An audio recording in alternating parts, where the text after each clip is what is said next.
प्रतीयते त्रिधामात्रात्मिका स्थिता अर्धमात्रा स्थिता नित्या ज्ञानोच्चज्या विशेषतः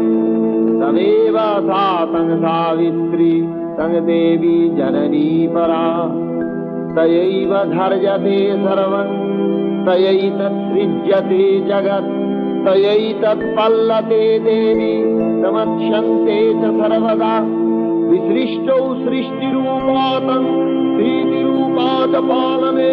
तथा संहृतिरूपान्ते जगतो स जगन्मये महाविद्या महामाया महामेधा